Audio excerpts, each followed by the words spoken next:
sound. Hold on. Test. Yeah, there's sound. How do you not have sound? I have sound. My mic's working. But I'm not. Test. Okay, you can hear now. But it's the same mic. It's blue. See the little blue light? Hi, everybody. So anyway, I don't know why it does that. I have no control over StreamYard any more than I have control over Wendi being. So the Tallahassee Democrat had a article today about Wendi and John Lauro had a statement. Let me see if I can find it today.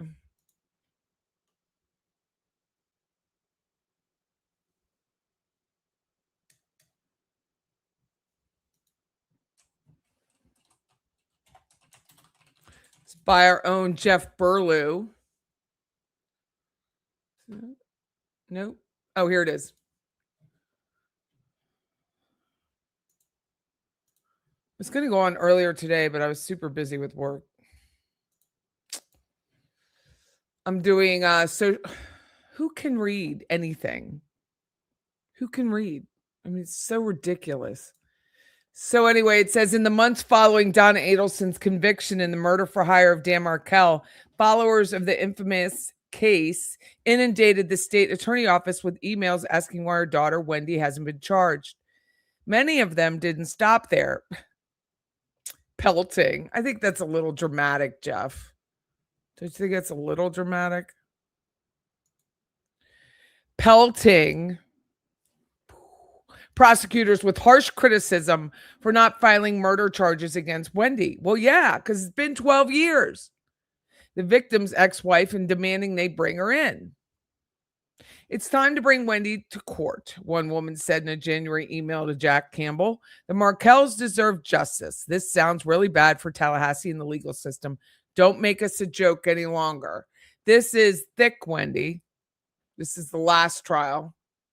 Tallahassee Democrat obtained the emails through a public records request for the state attorney office, asked for correspondence that mentions Wendi. The state provided 1,400 pages. I bet that was expensive. The state provided more than 1,400 pages of emails, which went beyond commentary on Wendi to include communication between the prosecutor, court filings, public records requests, and more. Donna was found guilty September 4th. First-degree murder, conspiracy, and a solicitation. Her trial capped off, blah, blah, blah. Since then, speculation has run rampant about whether Wendi will ever be charged. Something prosecutors won't discuss. It remains topic under number one on a cottage industry of true crime podcasts and YouTube channels that dissect every twist, which we're about to do in a few minutes. Wendi Adelson was questioned by police immediately after the murder and grilled by prosecutors. During the subsequent trials, when she testified with limited immunity, which guilty words breaks down beautifully. I can't believe I'd never heard of that woman before. She's consistently denied any involvement. Prosecutors have long said Adelson family wanted Markel dead and Wendi could move back to South Florida with her two sons, which a judge barred. I guess it's Hopkins, Judge Hopkins. After their bitter divorce, the state labeled her an unindicted co-conspirator on multiple occasions. And Jeffrey, it hasn't been lifted. Those two words have not been lifted. Something several people point out in their email. You have the evidence, a man said in a January email to Campbell. He went on to claim the prosecutors were allowing her to get away with murder. Markel was shot in the garage of the Trescott home, which is what we're going to talk about today, after dropping his sons off at preschool and going to the gym. As the 12th anniversary of the death approaches, his family and loved ones have already marked it through Jewish ceremony and prayers on the 6th. Ruth Markel, Dan's mother, emailed a victim's advocate in February asking her to check with the assistant state attorney in Georgia on a rumor that Meg Banua, or I like to call her Meg Banua, sentence would be vacated. That very question made recent headlines after Georgia told the Democrat that vacating her sentence was legal possibility. Everything is a legal possibility. but declined to say whether she was considering it. If this motion is credible, should we be consulted? Markel asked the victim advocate. No truth to the Katie thing, Kappelman told the advocate. Time for Wendi, one emailer tells the prosecutors. Asked by the Democrat on July 6th whether Wendi Adelson or her father, Harvey, will ever be charged, Kappelman said no comment on pending investigations. She specifically affirmed that Markel investigation is still ongoing. In the emails from the public, let me know if it's you guys from Maryland. One woman from Maryland with a small YouTube channel in the Markel case asked Kappelman if she would authenticate an email she got from someone purporting to be Wendi. I'm sorry, I do not know, Kappelman said, which a lawyer for Wendi said was not authentic. A Miami student called herself a future prosecutor, wrote in March to ask Kappelman about her questions of Wendi Adelson during Garcia's trial. He asked why she didn't refresh Wendy's memory on the stand when she testified she could recall. And it's amazing because Guilty Words goes over that. Why she's the only one with the big binder in front of her. Kappelman says that's a strategy decision. She required refreshing, impeaching on everything. So I may have just chosen the things I felt were most important to confront her with. One woman wrote DeSantis and Campbell in March, urging them to charge Wendi with at least one crime related to Markel's killing. If you won't go after Wendi for murder, amen, you can at least get her on conspiracy. She was a named conspirator. That's what's really hard for everyone, including myself. You've declared her a conspirator. You've marked her, but you won't charge her. That makes absolutely no logical sense to the public at all, or the juries. Think about that. If you have enough to brand her as an unindicted co-conspirator, why do you not have enough to charge her? Or come out and say she's no longer an unindicted co-conspirator, she's free to go. The morning Markel was ambushed by Garcia and Luis Rivera. Wendi Adelson, unindicted co-conspirator, was at her house on Aqua Ridge Way, waiting for the Best Buy repairman, Geek Squad, to come look at her broken TV screen. She and her mom texted about the appointment. She texted Adelson saying, "This is so sweet," although she deleted it by the time she was questioned by the TPD. In her interview, she said her younger brother gave her the same TV as a divorce present and that it was always his joke and it was cheaper than hiring a hitman. It's a very bad joke. She drove to the crime scene the day of the murder only to deny it in court, Kappelman has pointed out. Adelson testified she tried to go down Truscott while running errands, but saw police tape and turned around. Dozens of emails from as far away as Denmark and Chile come in demanding action from the state. The subject lines alone were telling. Finishing the job, one said. Time for Wendi, read another. A number simply said justice for Dan, a slogan among his friends and supporters. John Lauro, prominent attorney who represents Wendi, dismissed calls for her arrest in an email to the Democrat. Lauro, whose past clients have included Trump, also heaped praise on prosecutors. Sadly, a lynch mob mentality fostered by those who know little about a case. Know little? We weren't the ones sitting there on the Amazon while your client was on the stand. Has a long history in our country. Social media has made the virus even worse. Know little about the case? God. But thankfully, that's beyond insulting because these people know the case like really word for word. But thankfully, we have exceptional public servants. Okay, kiss ass. Kappelman and Campbell, who are sworn to make important prosecutorial decisions based on the rule of law rather than emotion. Again, you've labeled her. We didn't label her as an unindicted co-conspirator. The state has labeled her as one. In an interview with the Democrat, Laura said a concerted effort of cyber bullies are attacking her relentlessly, and that there have been instances which her family, including her sons, have been identified. They go out in public, dude, and others in which her image has been used for financial gain. We have addressed that with cease and desist letters. which I go on Facebook and talk about.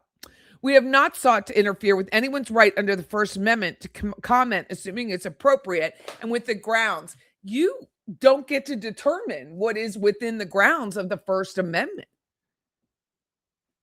Lauro said his firm, Lauro and Singer, has worked conceptually, otherwise known as In His Dreams, on potential defamation litigation, but no lawsuit is imminent because she would have to sit for a deposition. Talk about a bully. One man wrote Campbell during Adelson trial to say Kappelman and Sarah Catherine Dugan were doing a fabulous job, and they are. Months later, he wrote again pleading for Wendy's arrest. Every day that goes is an injustice to the Markells. A woman following the case on YouTube wrote after the trial to say she wanted to see every guilty member of the family go down. Keep up the good work. I know it's been a long 11 years getting justice for Professor Markel. The public seems to be cheering you. Conceptually, I mean,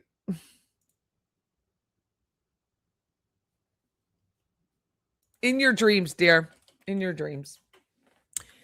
I mean, you can sue for defamation, but what's going to happen when you do?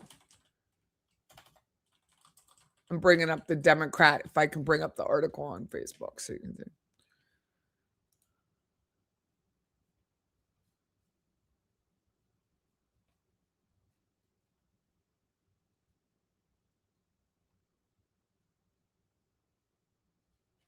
Here it is.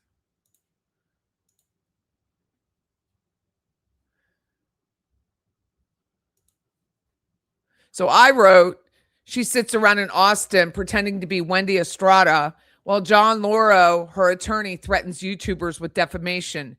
We all know Wendi won't sit for a deposition. He sent one cease and desist letter to a guy who lives in Portugal. So far, there's 126 comments. I haven't seen any, and unless it's updated, that says she's innocent or not to go after her. Can't wait until her karma. I think she's guilty as fuck. We all want to know why she hasn't been arrested. It's about time, trust. It's all about timing. Trust her time is coming, says Jayla. Oh, and there's Glenn Thomas. Her time is not coming. Got to find proof, can't do anything with circumstantial evidence, which is not even true. People are charged with that all the time. And Wendi is ripe. You can absolutely win on circumstantial. You can absolutely be found guilty. You can do plenty with. I mean, most cases are actually circumstantial. Somebody needs to keep asking the question. Just wait for the brother to exhaust his appeal. Mad because we are tricked into reading the article, but then find out you can't unless you pay. That's life. How many years did it take before Denise Williams was put behind bars? Wendi will be there one day, and her kids can visit her there.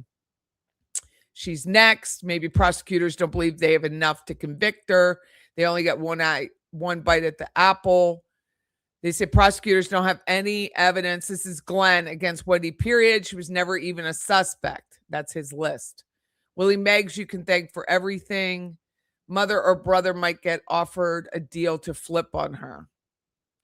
What would she be charged with? Didn't they give her immunity? So she doesn't understand. Here's Glenn again. Wendi is not going to be charged. Everything you hear is complete lie, and the people that are making blah, blah, blah. Yeah, but you're crying through your nose, Glenn. So Florida bar attorney, Magbanua has the proof. Kappelman's on it. When. She's certainly not innocent. How disrespectful can you be to change your kids' last names? I resent the article of intents to the public presented behind the paywall. People get so upset about that. But it beggars belief that her family would murder her ex-husband without her knowledge. We all know what she did. Both Wendi and Harvey need to be in prison. It's time. Flip Charlie. Arrest Wendi.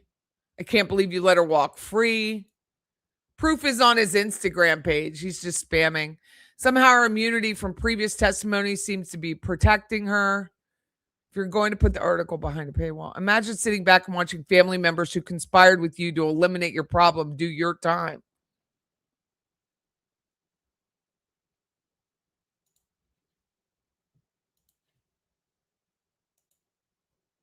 So that's that on that. Sorry you didn't hear me before, but it's the same sound. Same sound. Thank you for hearing me. I appreciate it. Hi, Caroline from Scotland. Chat 2 nights in a row. Well, yeah, it's been good. Now we have sound. Good. Love the dress. Thank you. It's from Timu. Hi from Lidditz. It's a beautiful town. Hi, Mimi. My daughter and her family go there quite a bit. Hey, True. How are you? Hi, Kathy. Hi, Tally French. Patty, what did your email say? What did my email say? Oh, well, they have my email. They just didn't quote me. I mean, if it's ever been about Wendi, that's how I got the lease. That's how I got, I had a couple requests. Okay, someday when Wendi is arrested, us locals could meet at your office and broadcast live. Yeah, that would be nice. Time of day. No time of day. Well, no one has asked if my email was cited. Was it, JJ? Was it cited? Hey, Bling. How are you, Raven?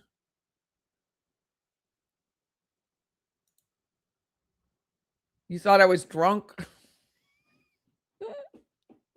That is not me. That is another YouTuber, not me. I'm cleaning up my mess from painting. Good for you. Yeah, you're gonna call her a co-conspirator. Then you gotta live by that. Am I wrong? Justice for Dan. Co-conspirator makes no sense if you're not gonna. How? I mean, you can call someone like a pre-rapist. I mean, how are you allowed to do that? F. Loro. I did see John Loro shopping on Amazon in front of me because his font was like this big. I wasn't the only one. Wendi doesn't read, watch, listen, hear anything about the case or herself. How does she know? The boys are so betrayed. Will they ever visit her in prison? That's what she pays Glenn for. Professor Joe is just on. Hi, Pamela. Dan's boys have been interviewed. Well, they were like 4. You can't interview little boys then. Not without the mother's permission, and she's not going to get permission. It's not happening, right? That was never happening. But anyway, I was watching. Let me mark this time down.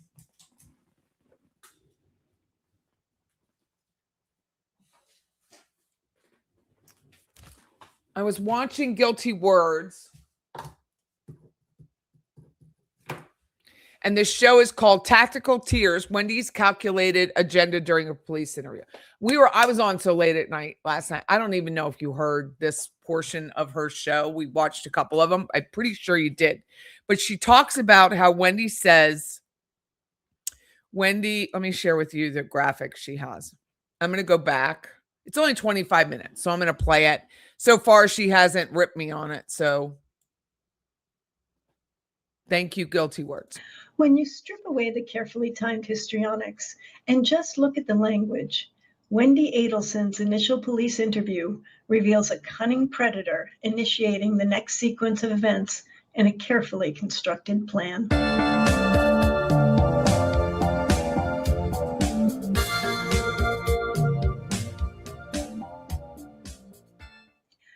Hi, everybody. It's Chris from Guilty Words, where we unravel crime one word at a time.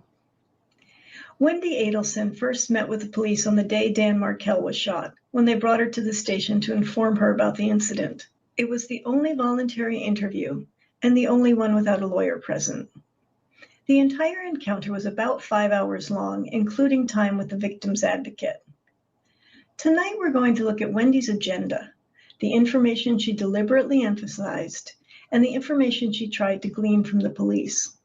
While we're at it, we'll take note of some bizarre statements and theorize what the motive might be behind them. Let's take a look at it all together. Wendi had 4 major areas she wanted to cover when she was speaking with the police, as proven by the amount of statements she made about each of these and what she said. The first was to vilify Dan, to convince the police that he was someone that people would want to shoot, just not her. To find out if she was a suspect. To present herself as innocent and scared. And to also helpfully provide other suspects, with her brother Charlie at the top of the list. Although you may be familiar with the case, let's just briefly review what Wendi did the morning Dan Markel was shot. The TV repairman came over and she repeated to him Charlie's awful joke about buying a TV instead of hiring a hitman. Then she said she worked on some papers and Dan texted her a little bit after 9 o'clock to set up a meeting for later in the day. She drove out to get bourbon for a party that night, and she just happened to drive past 4 liquor stores to take a shortcut down her old street. She had lunch with friends. That's where the police found her, and they did assure her at the restaurant that her kids were okay. And then she reached the police station, where she spent the next 5 hours or so speaking with the police and a victim's advocate. The first thing Wendi clearly wanted to do was to make sure the police knew that Dan Markel was a man that had enemies. But she didn't want to be too obvious about it. She didn't want to paint him as the ogre or tyrant that she had painted him to her family and friends, because she didn't want to appear to be too vengeful and have too sharp a spotlight on her actions. So she damned him with faint praise. She talked about him with juxtaposition, where she always talked about a good thing-ish about him right up against something unpleasant. Let me show you what I mean. He had friends. He always meant well, but he would sometimes rub people the wrong way. He owes money to me. The police had asked if he owed money to anyone. And then she added, but not me, in terms of I didn't shoot him. I know a lot of people who didn't love him. I don't know anyone who would do something like this. He meant well. Everyone that knew him, he means well, but he can be a little argumentative, but he didn't owe anyone money. He didn't do anything except work and take care of his kids. He wasn't involved in anything bad, good and evil, in the same statement.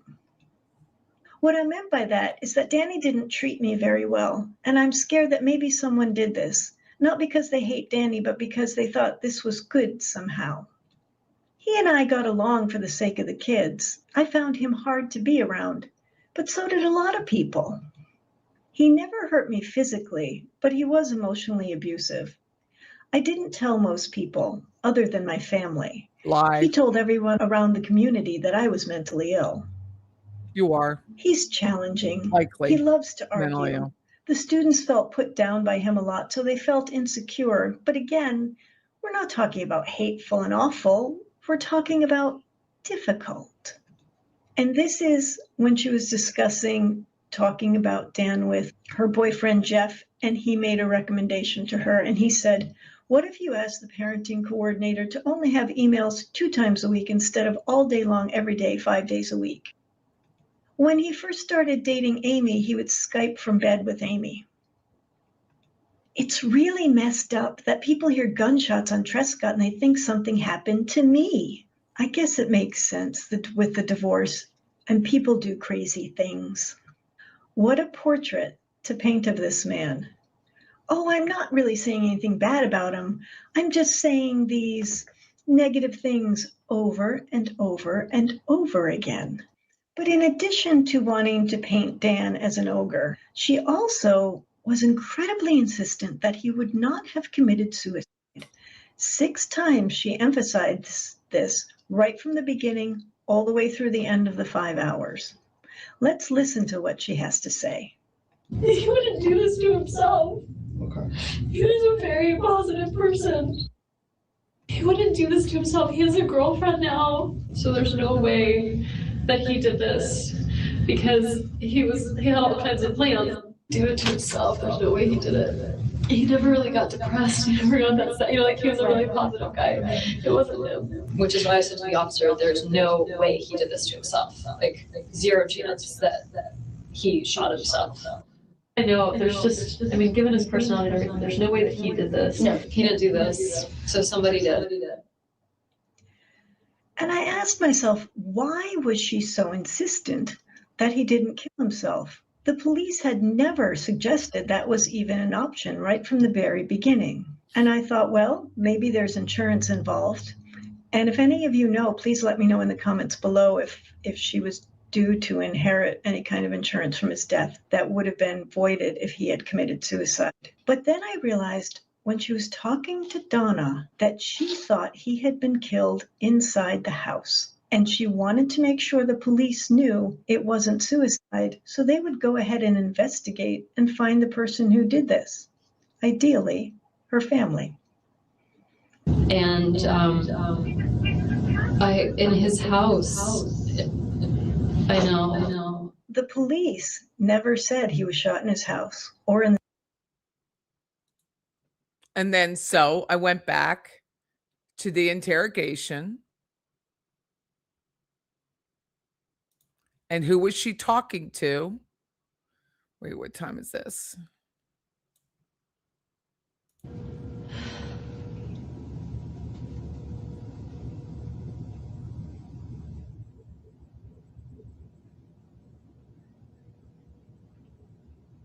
Maybe I should text them if I can't reach them. Hi, Mom. How's it going?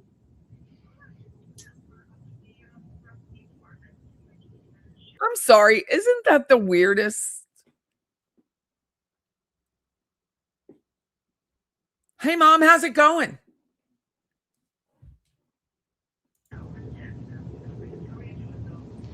Mom, I need you to sit down. I am fine. The boys are fine. I need you to sit down. I'm fine, and the boys are fine. Danny has been.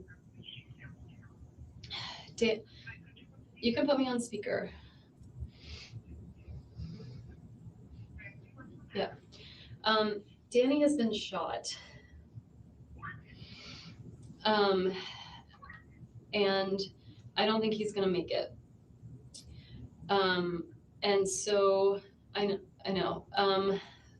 So I found this out around 1 or 2 today, and I'm at the police station, and I'm trying to help them figure out who may have done this. The boys are fine. I had Lynn and Alan pick them up from school, and they're with Lynn and Alan right now. And I'm gonna leave here soon and go be with them. But I really need you to come here and be with me. But I want you to either fly, obviously you can't leave right now, but I need you to get yourself together. If it's too much to drive, I'd really rather that you flew up. So it's 7:10. And at some point, real quick, she was able to go home and get the boys' clothes that outgrew them and send to Renee the next day. I'm at the police station, and I'm gonna leave soon and be with the boys before they go to bed. They're with Alan and Lynn, and they're totally fine. Yeah, the boys are fine, but they don't know anything yet. In his house.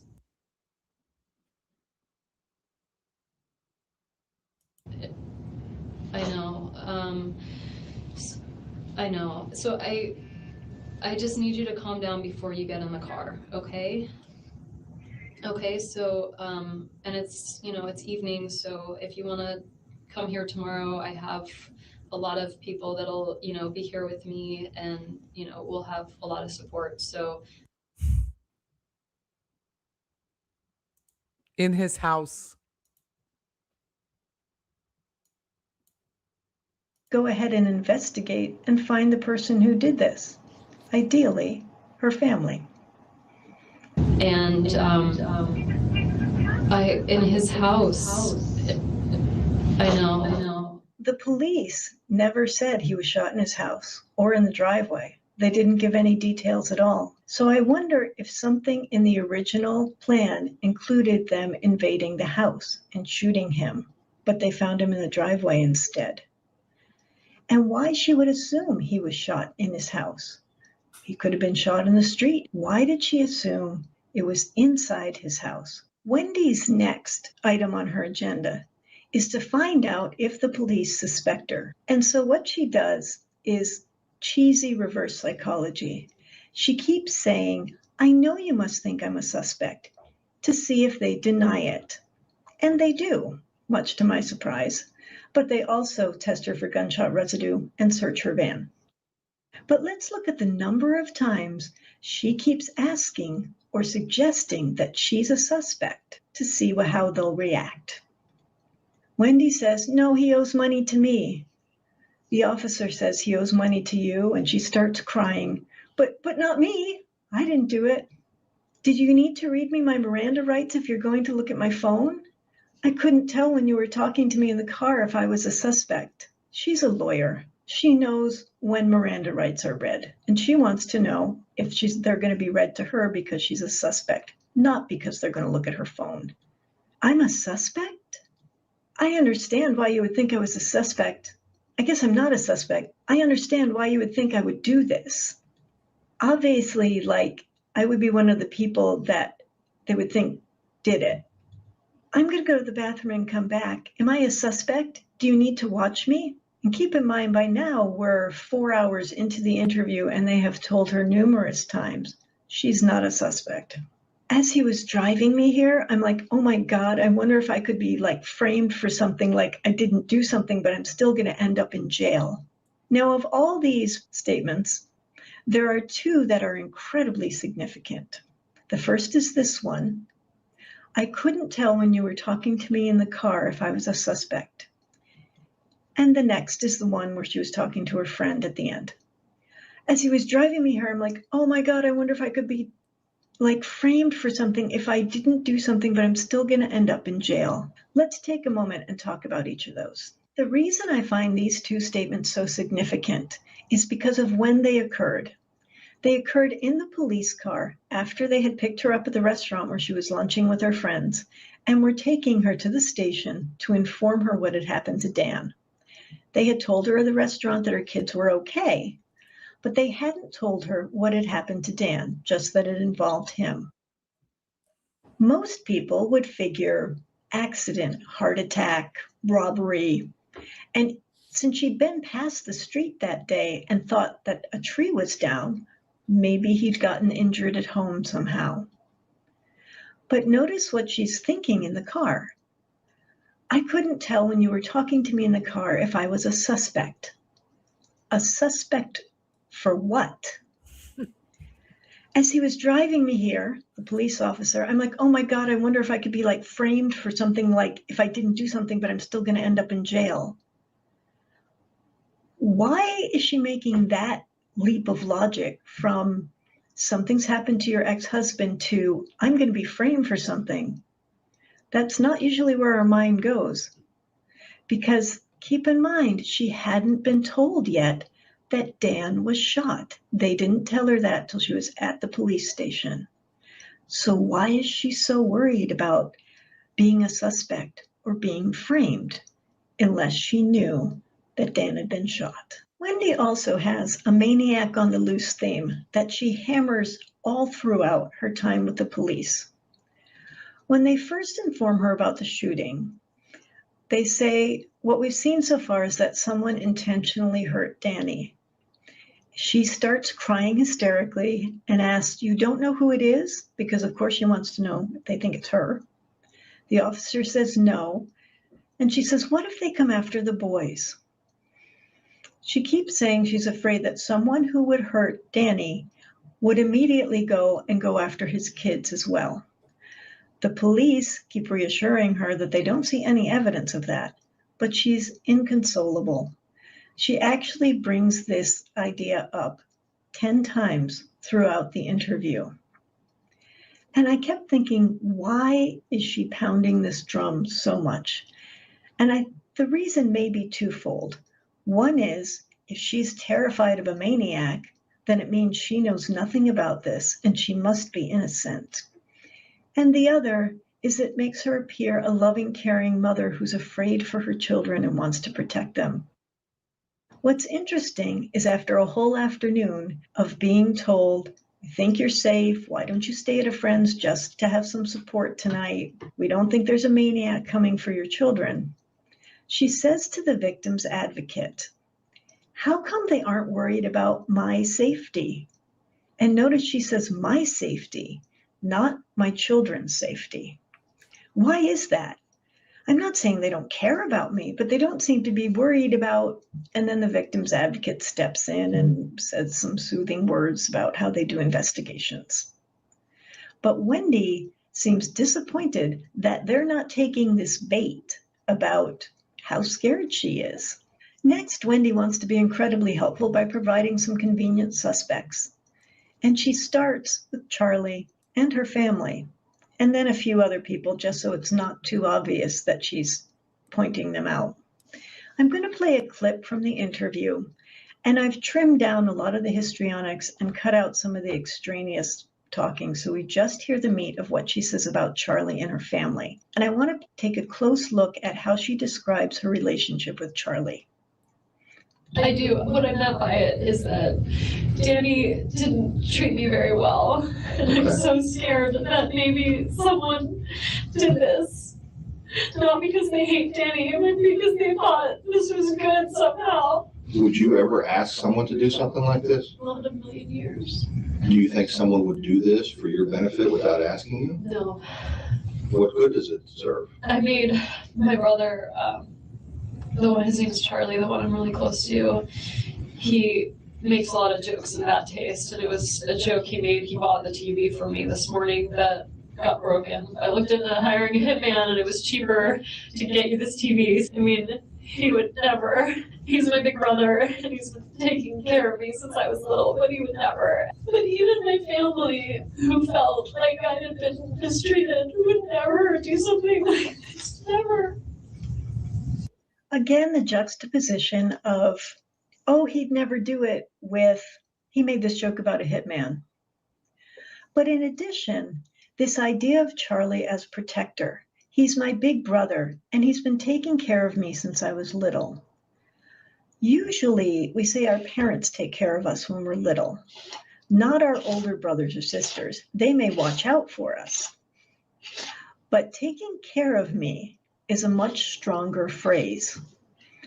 And also notice the verb tense here. He's been taking care of me since I was little, meaning it's continuing to go on. Not he took care of me when we were kids, because right now they're both adults, and why he would still be taking care of her is doubtful. But yet somehow he is still taking care of her. So, sorry about the cat. So would that include hiring a hitman? Because he made this joke. And then oddly, she brings in her entire family. Why? But even my family, who felt like I had been mistreated, by the way, and also knew about the psychological abuse that I didn't share with other people, they would never do something like this, never. But she's planted the seed of Charlie and her family, and that's what she wanted to do. Besides Charlie, Wendi suggests that Dan's girlfriend, Amy, has an ex-husband who might be fanatically jealous and did this. Or her boyfriend, Jeff, might have done it. I find these two choices very interesting. I don't think Wendi seriously wanted to set up Amy's ex as a plan B for who to blame for the murder. She happens to mention that she had asked her girlfriend about Amy. She'd gone online and looked Amy up. She gave a lot of descriptions about Amy, Amy's brother, where Amy spent the week. Who else said not in a million years? Charlie. Weekend, things you wouldn't find from a casual Google search. She had done some serious internet stalking of Amy. And if there was any jealousy involved, what better way to cause Amy some trouble than to have the police show up and start questioning her ex-husband about whether or not he shot her current boyfriend. Jeff, I think, was a more viable plan B in case she didn't get it pinned on Charlie. What's interesting is towards the end of the interview, when they start focusing more on Jeff, she starts distancing and saying, well, he was really more jealous of this other guy, and not so much Danny. And really, I talked to him about Danny because he was a therapist and he gave me lots of good advice. So she does some backpedaling when they show a whole lot of interest in Jeff, because that's not where she wants their main focus to be, although she doesn't dismiss him entirely. Close to the end of the interview time, when she's with her friend and the victim's advocate, Wendi says something really interesting. She says, I feel like either Amy's ex-husband did this or somebody did this on my behalf. Some crazy deranged person thought this was a good way to support me, and that's why I feel responsible.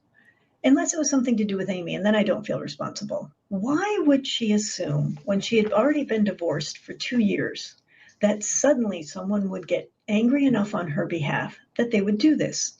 She says she doesn't know what's going on in Dan's life in the last 2 years when they ask her, does he have any enemies? So why does she leap to the conclusion that she has some vengeful protector who's trying to help her out, unbeknownst to her? And all of a sudden, again, it's an odd leap to assume that she's the center of the universe, and that's why Dan was killed. But she's right. There's a very odd communication problem about whether or not Wendi understands that Dan is still alive. And I can't quite iron this out. I can. The officer clearly tells her right at the beginning that Dan has been shot, is in the hospital, and is not expected to survive. And she goes into massive hysterical crying. And she asks a couple of questions. Is he still in the hospital? Is he alone? Does anyone know he's there? I thought it was odd that if she was this hysterically upset about it, that she didn't say, oh my goodness, I have to run and be with him, and I have to grab my kids and go be with him. Instead, she was asking, is he alone, and does anyone know he's there? It could be she's so upset about the thought of this that she doesn't want him to be alone when he's hurt and upset, in which case, why isn't she out the door if that bothers her that much? That's not the reason. But another interpretation is he alone, meaning, is anyone with him who might hear him say something about what happened? Should I be worried? I think this is more of a fact-finding question. But it gets a little convoluted later in the interview when she's with the victim's advocate. The victim advocate is listening to Wendi talk about how she's struggling with how she's going to tell her children that Dan has died. And she clarifies that Dan is still alive. And Wendi said she didn't realize that the officer implied that he was dead, which is not true. And I don't know if Wendi was focusing so much on her other agenda items that she skipped ahead to her rehearsed, here's what I'm going to say because Dan is dead thing, or if there was just some genuine confusion. Let me know what you think in the comments below. But when the victim advocate explained that Dan was still alive, then finally the more unscripted reaction comes in. First of all, she wants to know how he got to the hospital. Did he call 911?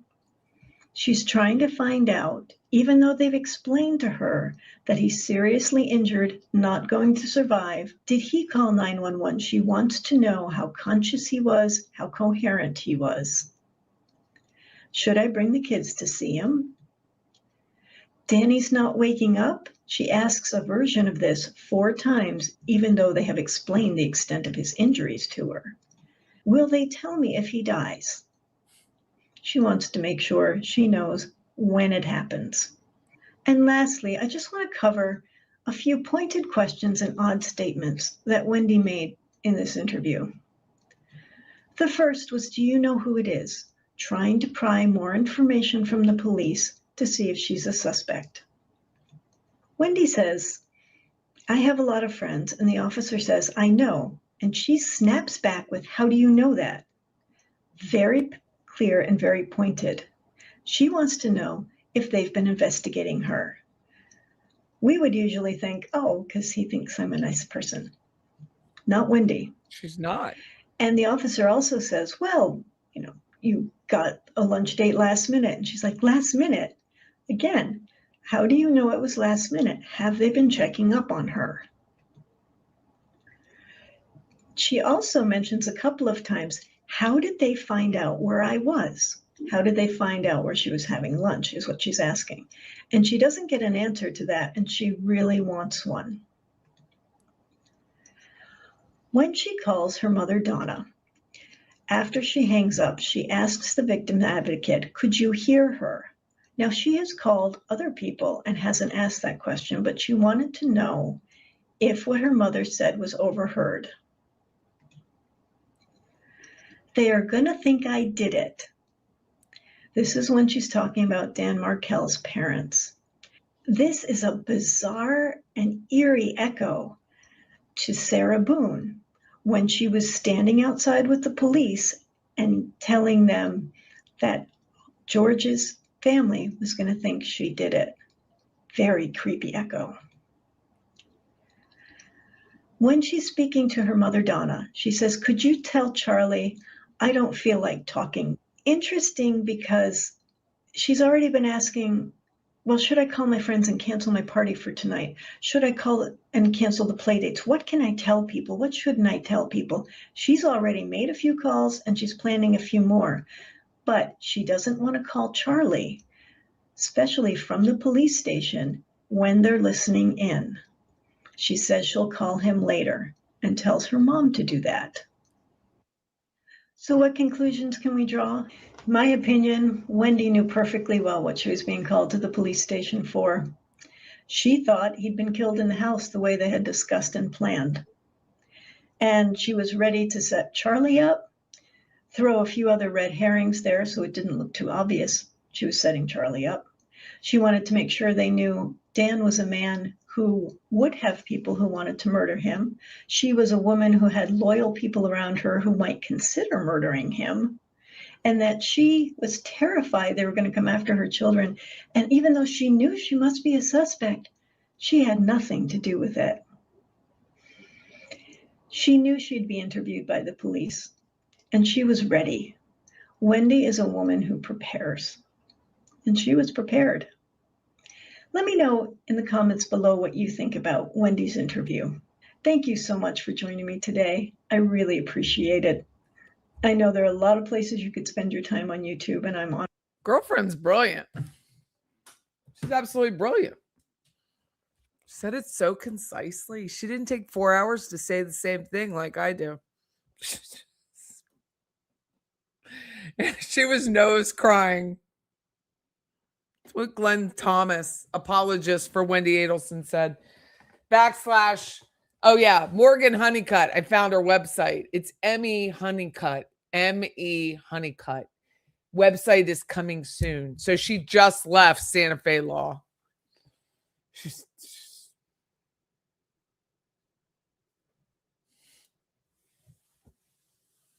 I thought it was great that she brings out the fact that Wendi asked about him basically being conscious. Like, was he awake? Did he call 911 on himself? Because, I mean, she was petrified. Did he see the shooter? Could he name the shooter? Why would you ask those questions if you're innocent? It just doesn't make any, it's just illogical. Everyone knows it's illogical except for maybe Jack Campbell. So, and maybe Jason Newland, because he didn't think the license plate number was a big deal. He didn't think going down Trescott was a big deal. Who says those things out loud? Who says it? I know, but I would like to say it in 25 minutes or less. But I was like, ooh, girlfriend said in the house. And then you go to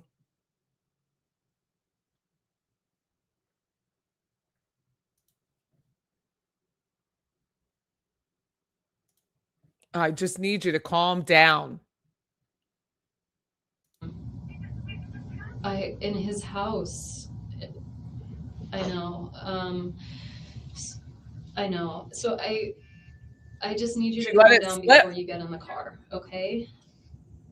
Okay, so and it's it's evening, so if you want to come here tomorrow, I have a lot of people that'll, be here with me, and, we'll have a lot of support. So I want you to take your time. Let's go back to the in the shower comment.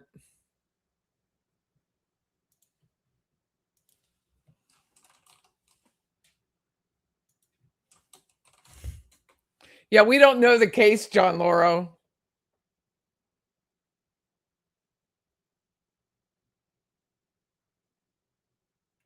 Maybe they don't hear Donna say it.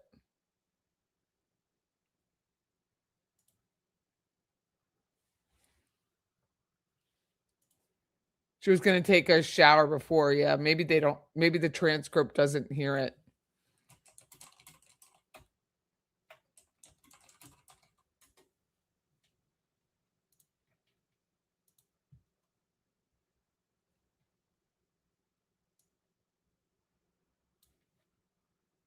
Oregon now, and she just got called about it.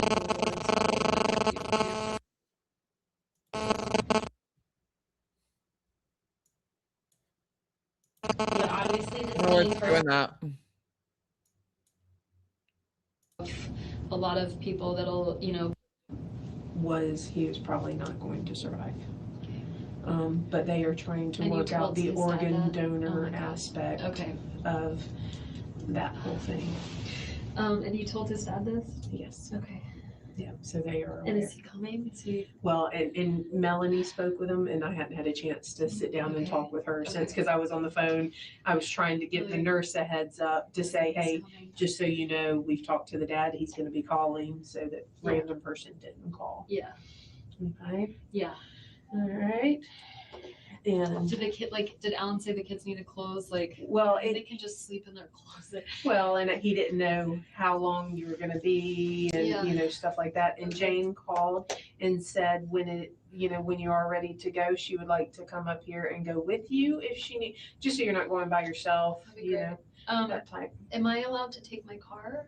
I believe so. Yeah. Okay. I don't. Did they keep the keys I or? don't know if I know she had the keys. Did we ever get them did someone take the keys? Jim did. Okay, Mhm. sorry. He may not have given them back. I'll double check. Again, we're all doing different things, so I may have missed something, but I'll double check. Okay. Yeah. I don't have the keys. I'm gonna call my parents. Okay. And y'all spoke with Lexon about Yeah. Okay. Yeah. Yeah. He said that's okay, right? Yeah. Do you need anything? Are you hungry? I know some people won't. All right. I don't know how to tell them this. Histrionics. You're gonna be upset. They're very angry with him, right? Well, this isn't like it's their son, but he's the father of my kids, and this They're is a very, part of my language, fucked up situation. don't pardon your language at all.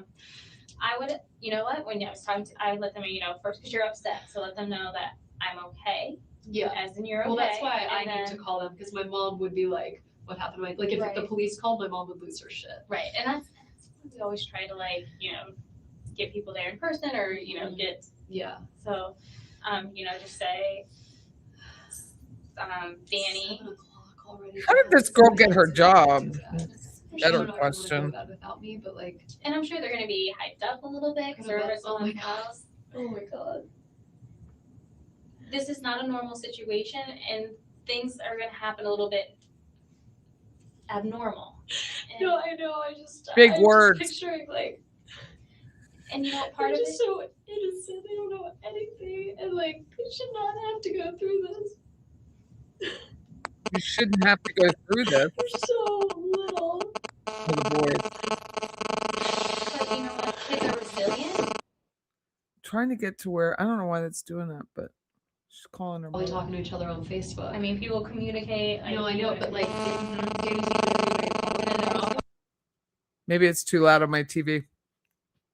probably trying to call him and say, "Hey, where you at? What are you doing?" And right, and so he's not responding, and he's always very responsive. They must have each other's contact on Facebook and then be connecting with each other. And then what'll happen is they'll get really frustrated because they'll try to contact the police department. We're not telling anyone anything. They'll try to contact the hospital. The hospital's like, no. Here comes Chelsea. Okay, I'm gonna call my parents. I have no idea what to say because I don't even know that he's dead. I just You know don't. that he has but- been shot, And But all signs of what everyone's telling you, I mean, when they start talking, sorry to be blunt, organ donation, I know that's he's not really. he's kind of Okay, so I just want to tell them what happened and that I need them here. and that they're I'm gonna come fine up and here the kids probably are fine. and let them know, you know, when they ask, say the kids are with Lynn and Alan. I'm gonna probably be seeing them relatively soon. I will, right? I'll be out of here soon. Yeah, okay. I know it's probably So you're in creepy like to see Jeff's picture. Like it looked like a weird mugshot. Like it's can you dear God. Okay. nervous. No, I just like I think it's shock reaction. You know, right? Shock reaction? Yeah. Oh, and I'm a shaker when I get upset. So I yeah. don't usually shake. I really don't. Okay, here it goes. This is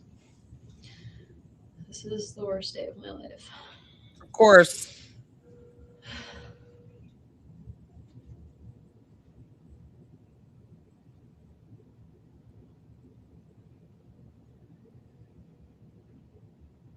Maybe I should text them if I can't reach them. Hi, Mom. How's it going?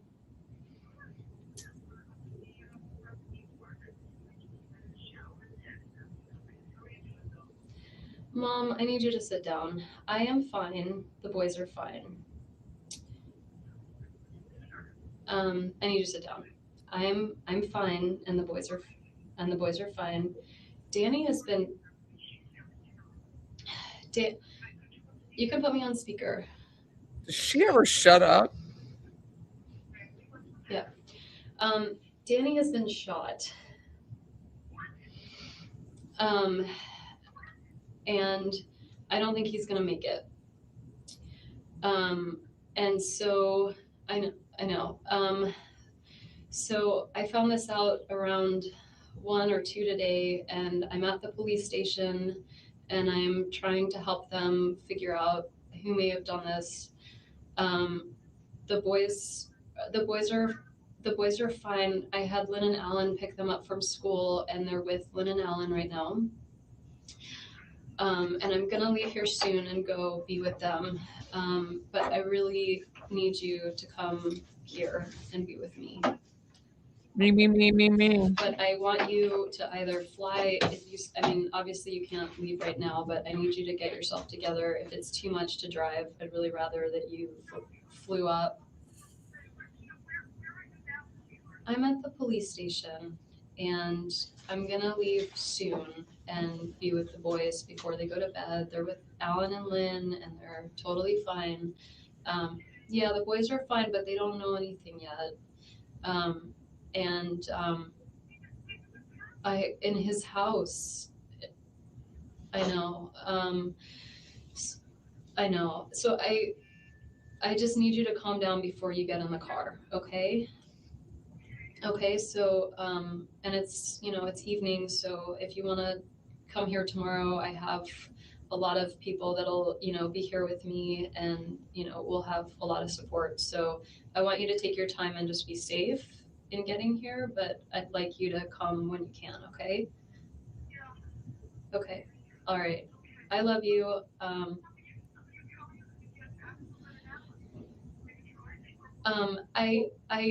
I think Jane might. I have the car here, but Jane might take me. I'm not going to be alone, so I have a lot of support, and I'll be fine. But yeah, if you could just come here, that would be great.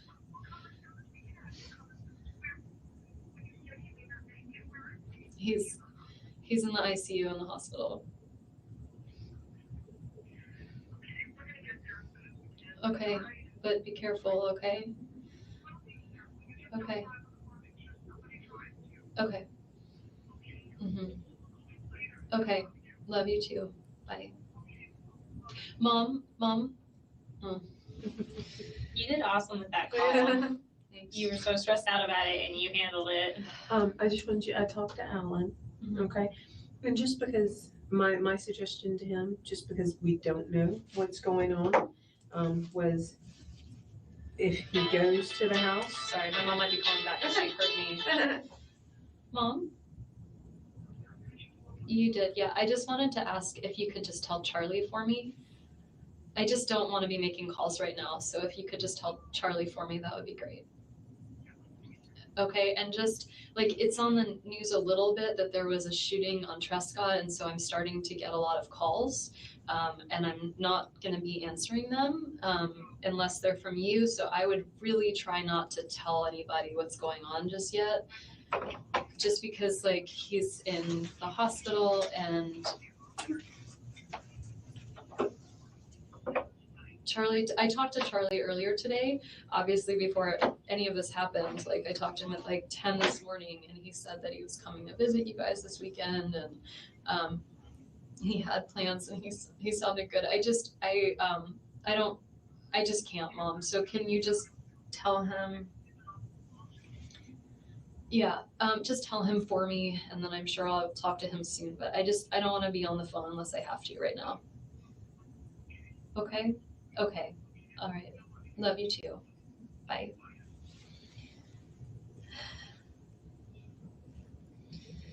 My mom handled that pretty well.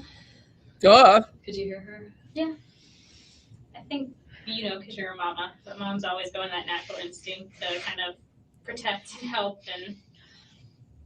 Yeah. I'm waiting to hear from you whenever you can. That's Jean. When she said she's here if I need company or a ride, do you think she meant here like metaphysically or here like in the Metaphysically.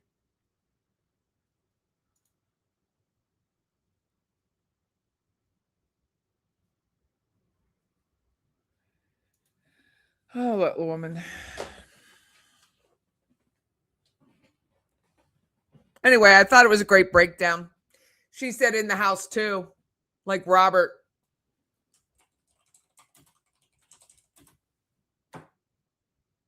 Robert thought it was in the house too.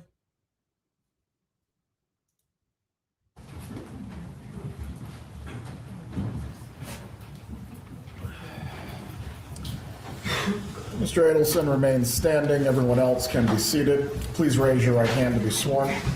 Do you swear or affirm the testimony you're about to give in this matter will be the truth? I swear. You may take your seat. Please speak loudly and clearly. You can adjust the microphone as need be. Ms. Dugan, you may examine. Thank you. Could you tell us your name and spell your name for our court reporter, please? Sure. Robert Todd Adelson, Adelson. Thank you. And what state do you currently live in? New York. And how long have you lived in New York? 13 years. Okay, so since maybe 2012? Yes. All right. What do you do for a living in New York? I'm an ENT. Okay, so you're a nose and throat doctor? Yes. And how long have you worked as an ENT? For 20 years. How do you know the defendant in this case, Donna Adelson? She's my mother. And Harvey Adelson's your dad? Yes. Wendi and Charlie Adelson are your siblings? Yes. Okay. And where did you grow up? In Coral Springs, Florida. Is that a bit north of Miami? Yep. About how long of a drive? About an hour north of Miami. Okay. When y'all were growing up, did you all, the five of you, live in the same house as a family? Yes. And who's the oldest child? I am. Okay. Who's the middle child? Charlie. How many years between you and Charlie? 3 years between Charlie and I. And then who's the youngest then is Wendi? Yes. And how many years between Charlie and Wendi? 3 years. Okay. When you were 18, did you move out of the Coral Springs house? Yes, when I went to college. Okay. And did you go to college at University of Florida? I went to Tulane. Oh, thank you. Okay. Did you go to, Look at that look on that witch's face. did you live in Gainesville at some point? I did, yes. Okay, thank you.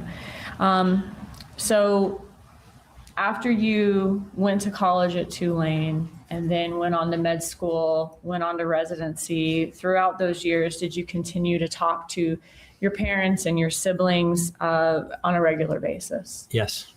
And would you see them a couple of times a year? Yes. When you were in school, would you go home for the summer? Yes. Based on your personal observations throughout your life, of your parents and of your siblings, who is the leader in the family? Who tends to run the show? I think my mom.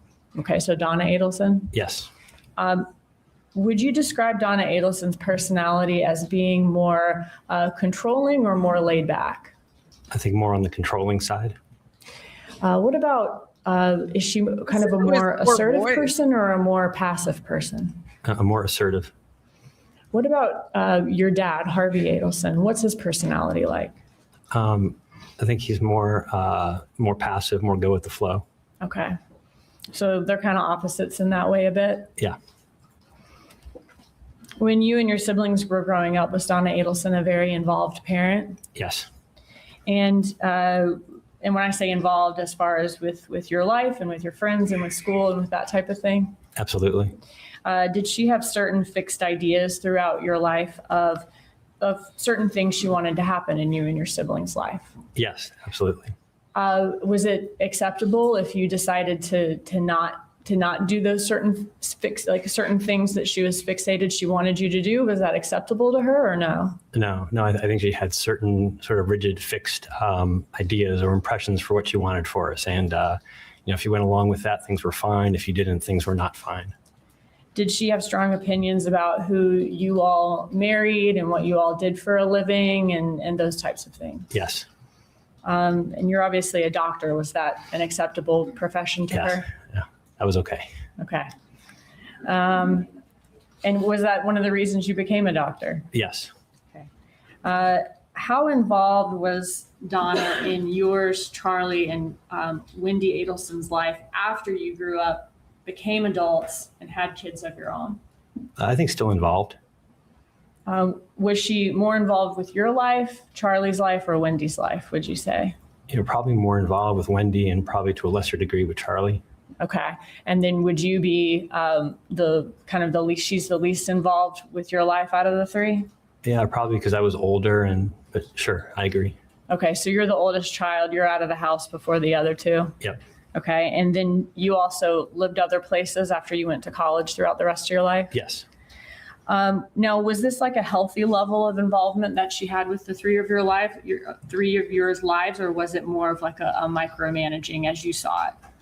I think it was certainly between over-involved and controlling. It probably lended itself more toward controlling, but there's in various realms, more or less. But I think certainly that was the tension. Okay, so a little more on the controlling side. Yes. And does that include your personal lives as far as your relationships and in your professions, your jobs? Yes.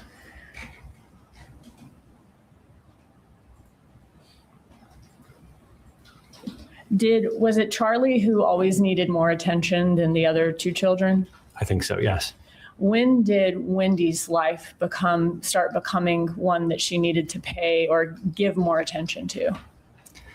I think when she had some troubles in her marriage, I wasn't aware there were any troubles in her marriage until Wendi left.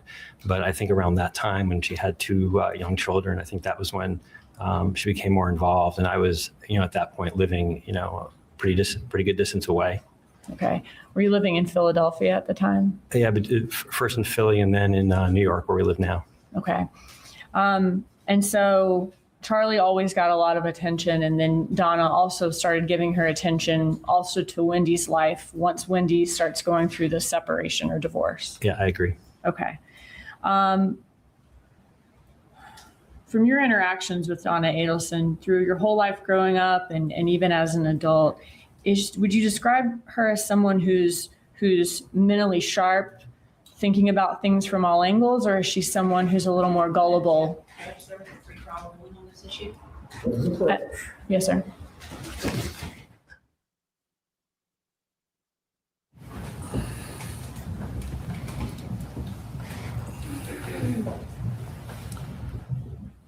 Objection is sustained. You may continue with your examination.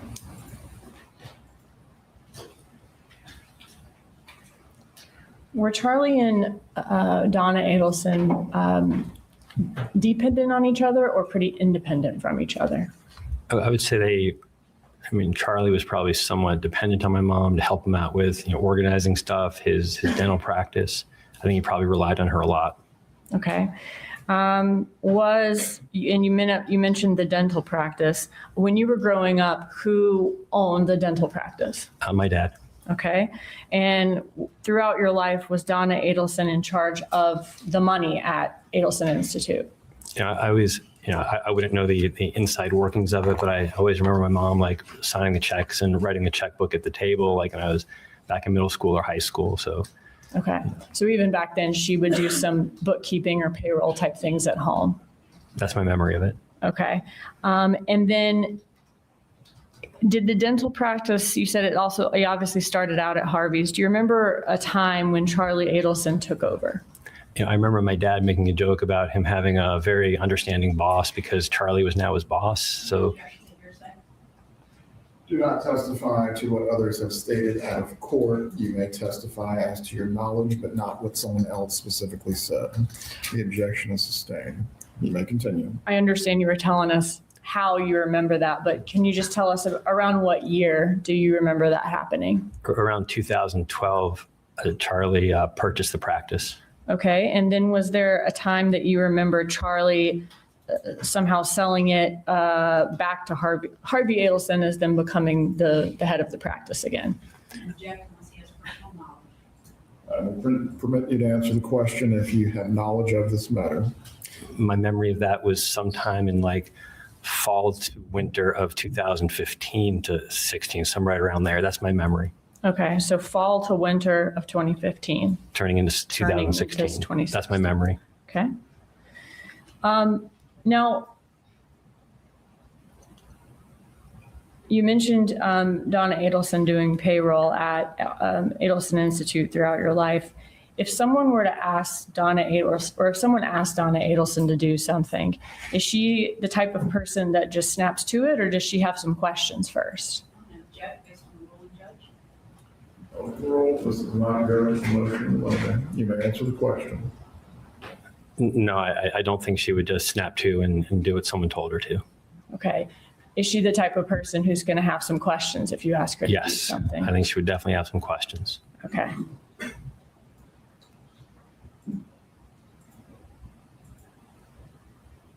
How did Donna Adelson feel about Dan Markell when he and Wendi first got together and were headed towards marriage?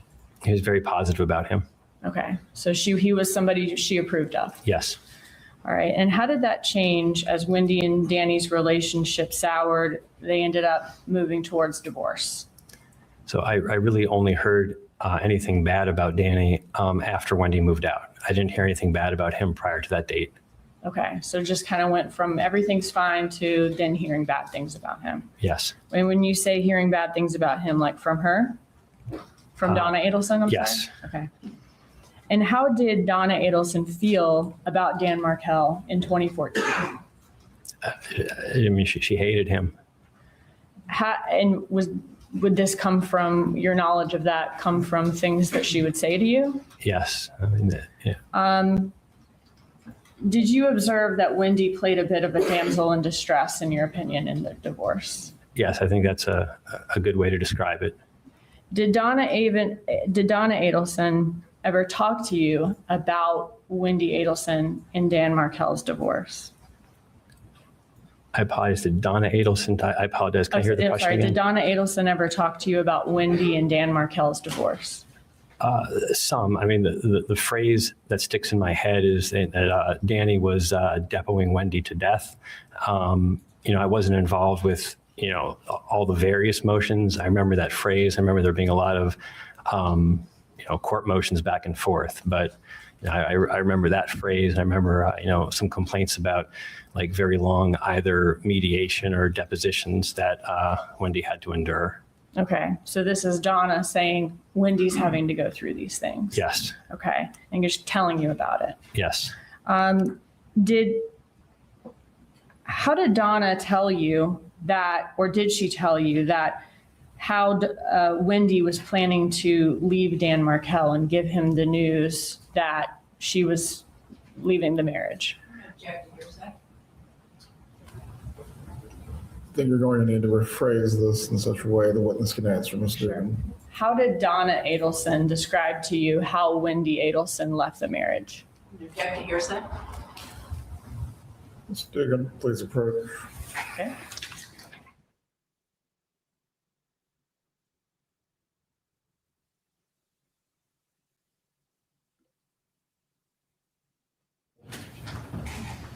You may continue with your examination.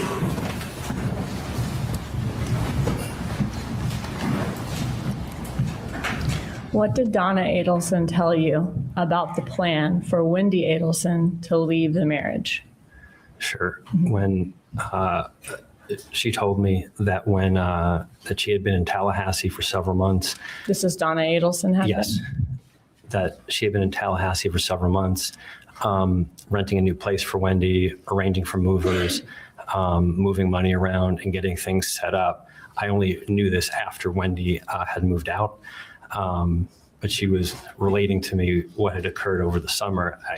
And so I heard this all at once, but, probably 5-6 days after Wendi had moved out. And then told me that somewhat gleefully or, pleased that they timed the phone call to Danny right before he was supposed to give a speech at the meeting he was at. Okay. So a couple questions about that. You said Donna said that she had been up here in Tallahassee moving money around and getting things ready for Wendi. Do you mean for when Wendi moved out and needed a place of her own? Yes. Okay. And Remember, the lease was in Donna Jacobs. what did Donna tell you that she did to try to, hide the fact that they were renting a place for Wendi? I remember her saying she had used her maiden name, so there wouldn't be an Adelson up here renting, or hiring movers or such. Just so like word of mouth wouldn't get around that Wendi Adelson was renting an apartment, something like that. Sure. Okay. So they used Donna's maiden name. Yes. Donna did. And But Wendi approved of all that. Wendi is not innocent of that fact either. Wendi approved of it. Wendi knew all of this. then you said that their plan was for Wendi to call Dan Markell as he was getting on stage or right before he got on stage to give a speech at a conference. That's what I was told. Okay. And what was Donna's demeanor when she was describing this plan to you about how she was able to set up this place for Wendi to live in, everything was ready for her, and then this is how she gave Dan the news? I think she sounded. Donna is the one that gave the news? If not, then we've I believe the question was, what was her demeanor? You may Yes, sir. answer the question. She sounded pleased to me. Did you ever see Donna Adelson doing anything to help Wendi Adelson with the divorce? I think she was, answering a lot of emails and looking over, emails that went back and forth, looking over motions and such. Did you personally see that when she was visiting you? Did you see Donna Adelson doing those things? Yes. Okay. Was there an occasion when you all were in the hospital and Donna came to visit and was doing those things in the hospital? I think it was at our home at the time, right before he went to the hospital. But yes, that's where we, saw the email. Okay. And while she was at your house during that time, was that when you were living in Philadelphia? That was in Albany. Albany, okay. Did she want the Wi-Fi at that time so that she could get on the internet and work on these filings? Yeah, she said she had things to do to help out with the divorce. What date would that have been? Do you remember? October of 12.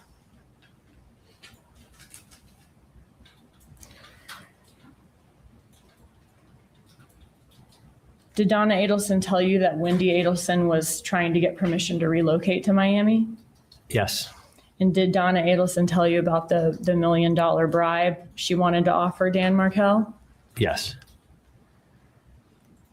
During the year or two after Wendi Adelson left Dan Markell, how much time was Donna Adelson spending in Tallahassee? From He had personal knowledge of her being here. You may answer as to your personal knowledge on the subject matter. I can rephrase, Judge. Did Donna Adelson tell you information about how much time she was having to spend in Tallahassee? she said that Wendi needed a lot of help because now she has two boys on her own, and so she was up there a lot. And I think yes. Okay. Who cared more about Wendi Adelson's divorce from your conversations? Was it Donna or Charlie? Donna. What types of things does Charlie care about? What are kinds of things is he really into? I mean, like go-karts, jet skis, going out, boats, not Wendy's divorce. Okay. And is Donna Adelson very into her kids and grandkids and Yes. their success? Yes. Do you think Wendy's divorce or her moving, I guess, do you think Wendi and her boys moving to Miami was particularly important to Charlie Adelson from your observations? I don't think so. During the divorce, from your conversations with Donna, was she fixated on Wendi taking this job with a guy named Gary Cohen in Miami? Yes, that was a common discussion point. Okay. Did she seem like it was just something that she kind of thought would be a good idea or something that she seemed to have a real obsession with? It came up a lot in my discussions with her about this job with Gary, where she'd be making $1 million a year and should be a partner. And it was something that was brought up a lot, that she'd be able to take care of her kids in a way that she couldn't up in Tallahassee. And then it was probably the one thing that she mentioned to me, the only time I heard any anger after the murder had occurred, was that I asked, is Wendi going to go work for Gary now? And she told me that. Did the job end up not working out? As far as I know, it didn't. Okay. And that you heard some anger from Donna when that happened? She said that his partners wouldn't let them hire her until they. Okay. Sorry. But there was some anger there because the job didn't end up working out. Yes. They couldn't hire Wendi or didn't want to hire Wendi after all. That's what I was told. Okay, thank you. Now, during the summer of 2014, did Wendi Adelson, I'm going to move on to 2014 now, did Wendi Adelson send you a text where she referenced having a boyfriend? Yes. And was this before Dan Markel's murder? Yes. Why was that memorable to you? It was just unusual. Wendi, never was someone who would, share her, romantic life or boyfriends or, tell me or, text me about anyone she was dating. So it just stood out as, unique or different. Okay. What did she, was there something in particular that she said that struck you as also unusual? Objection, hearsay. Sustained. Okay. I guess, was it your impression that your parents knew about this boyfriend at the time or no? No, the text said, don't tell the parents. Well, Sustained. Members of the jury, you are to disregard the last response of the witness. may I approach, Judge? You may.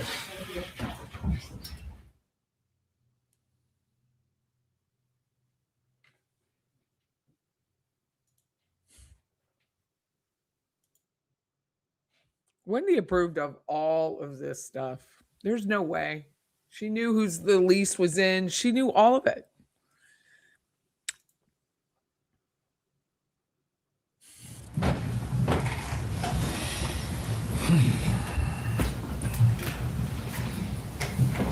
You may continue your examination, Ms. Dugan. Okay, so I was asking you about this text that you received from Wendi Adelson. Can you tell me about this text? Sure. She texted me that she was going to Gainesville for the weekend, and this was 2014. So I last lived in Gainesville about 3 years prior to that. Mentioned that she wanted that. I mentioned the name of Jeff. I asked who was Jeff. The response was my boyfriend. I responded, I didn't know. And she said, you wouldn't, I didn't hear it from the parents. She says, they don't know.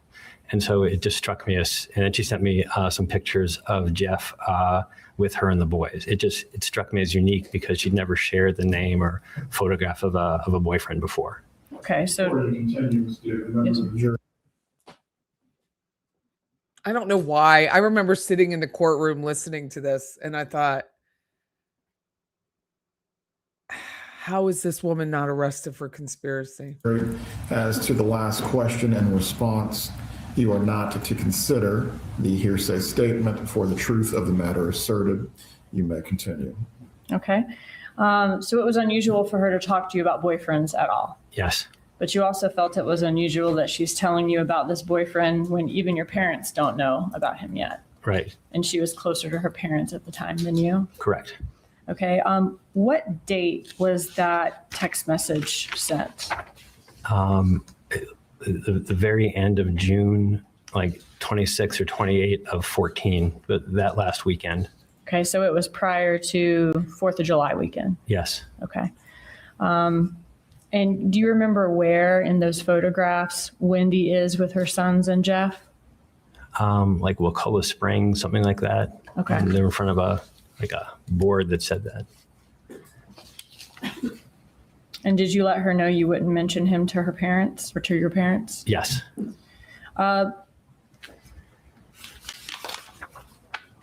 Did that strike you as so unusual that after Dan Markell was murdered, you felt, I guess, compelled to tell police, like, hey, I heard she has this boyfriend she hasn't told anybody about named Jeff?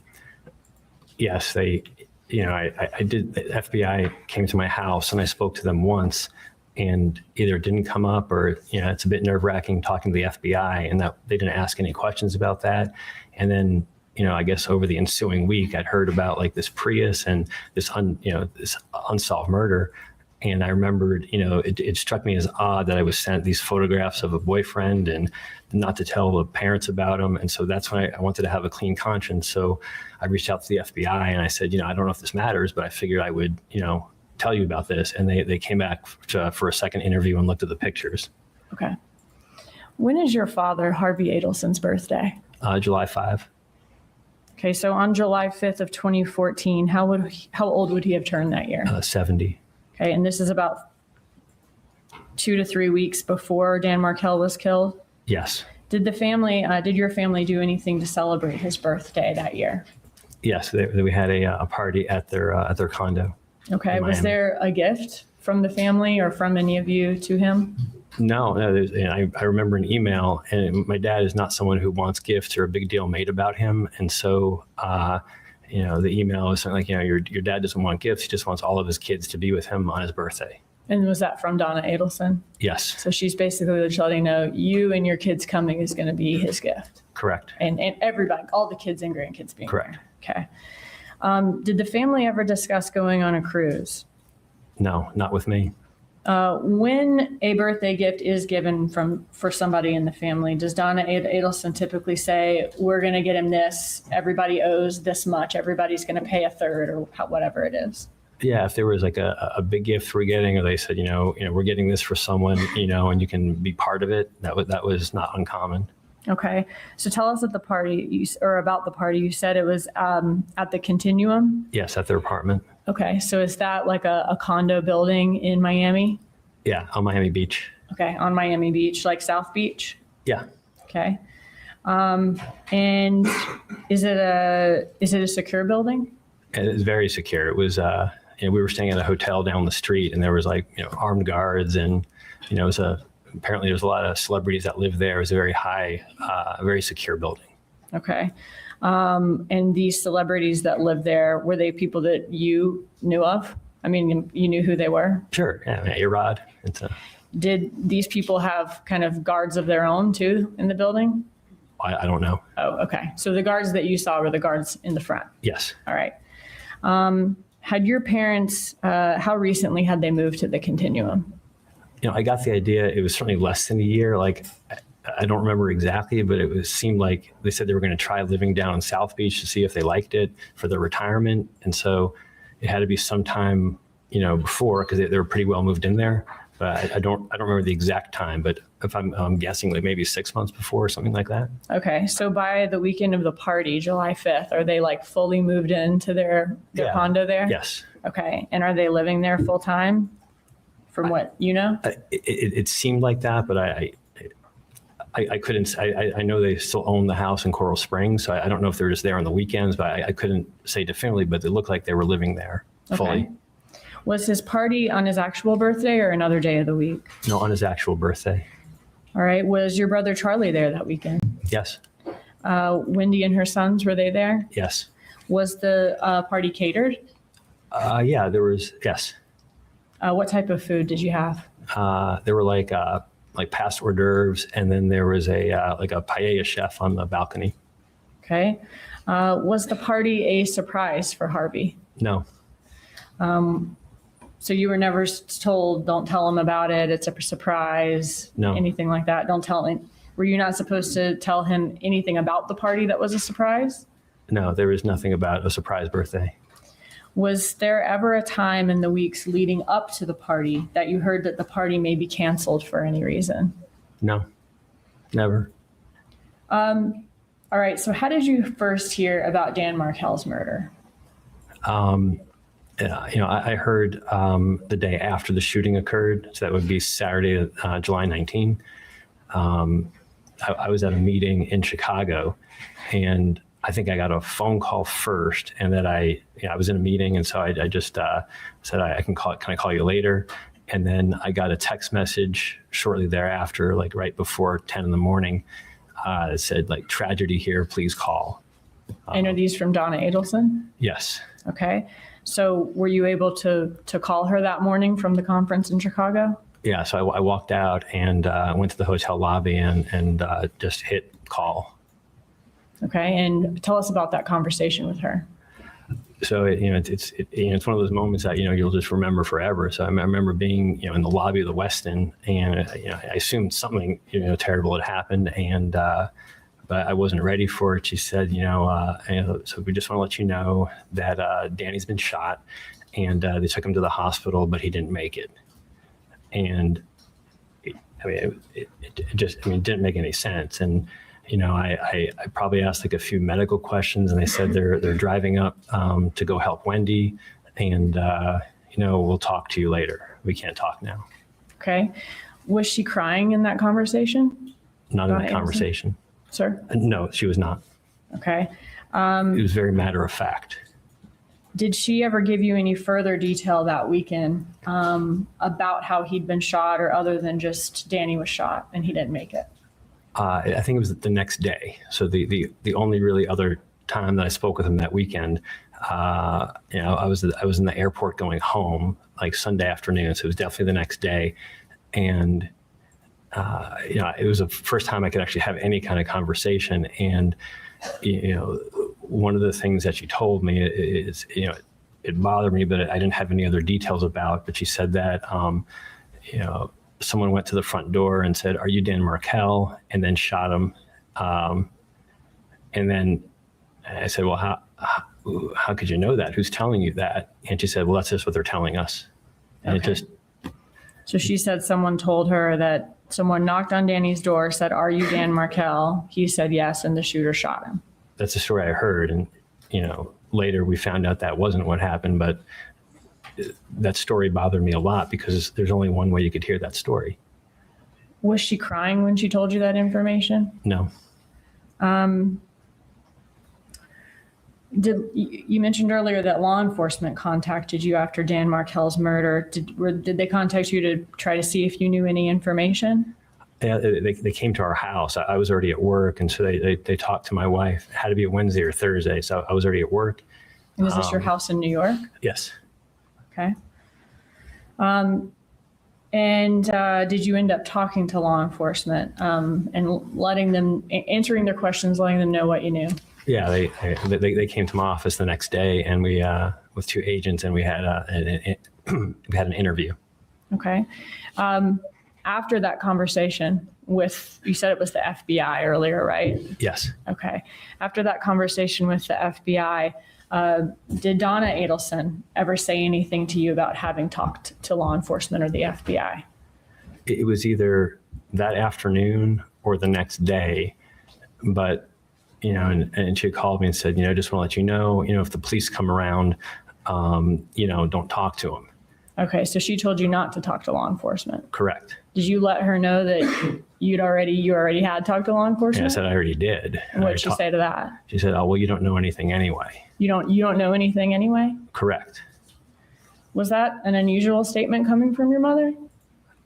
Yeah, everything that week was unusual, but I clearly didn't know anything, but I wasn't going to not talk to the FBI if they show up at my house. How did you respond? Let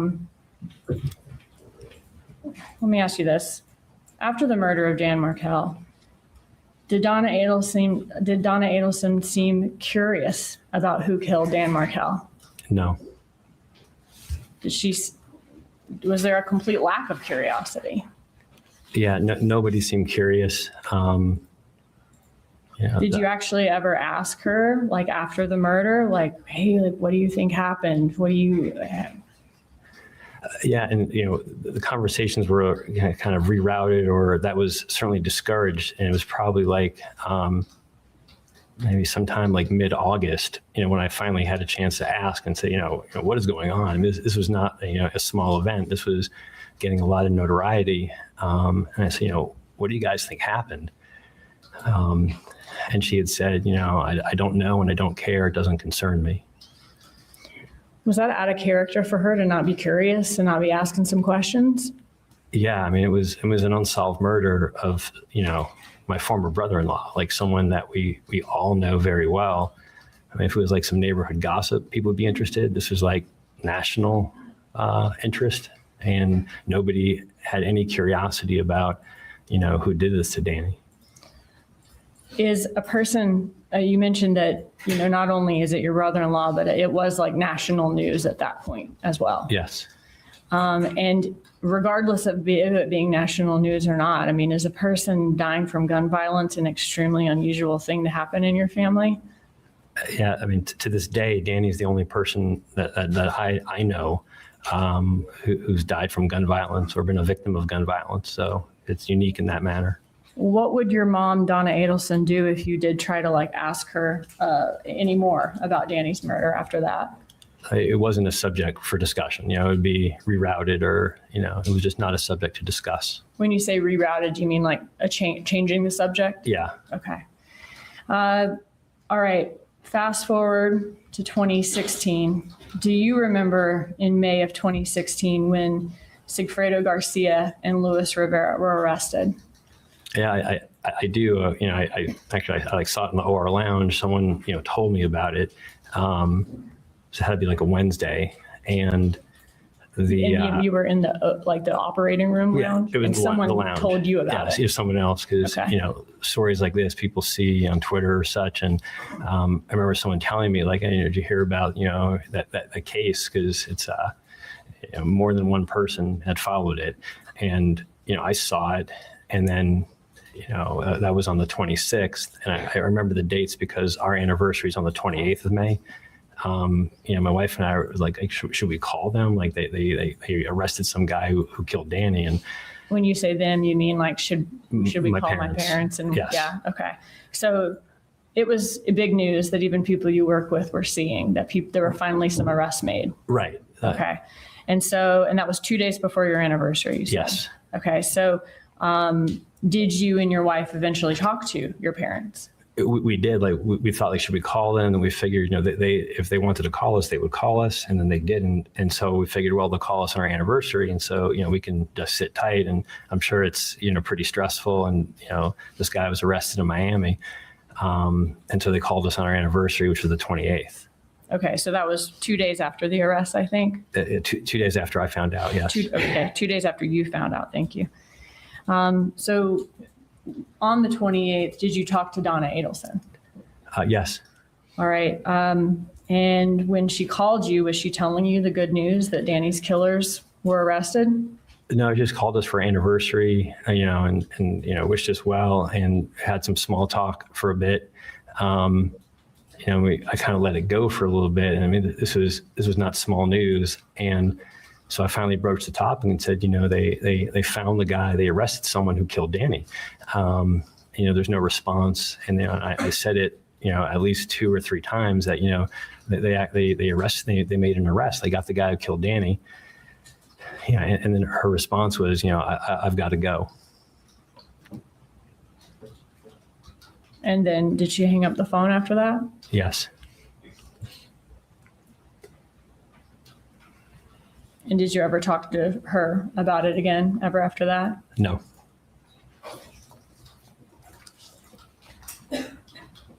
Just a second.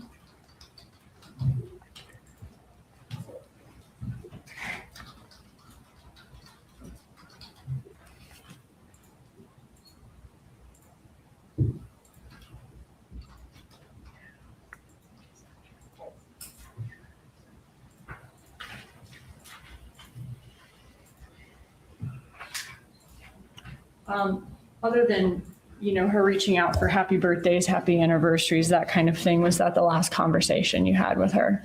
That was the last time I spoke to her. Okay, that's all. Thank you. Cross-examination.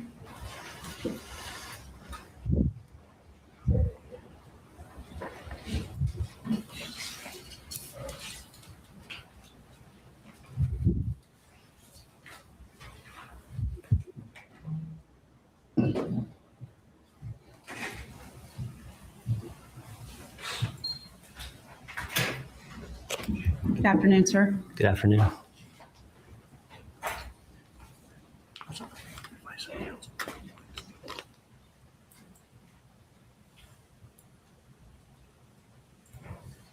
Just a second, Your Honor.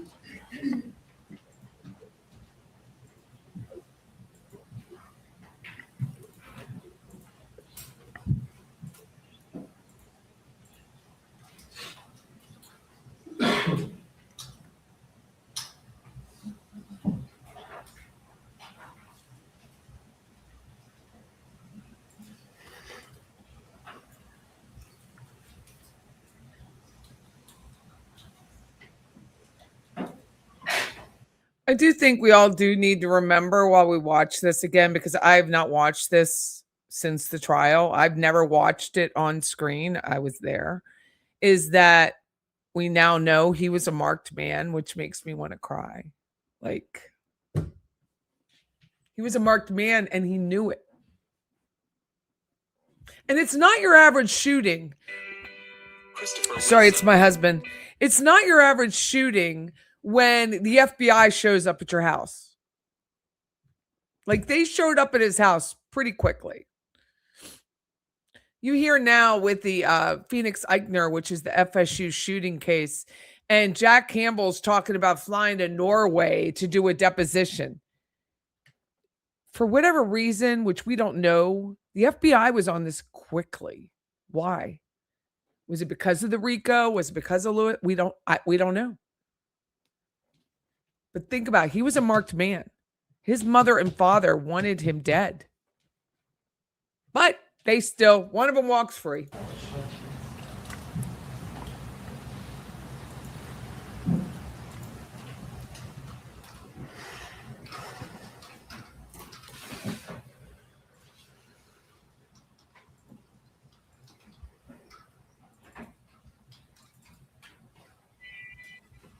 Wilson.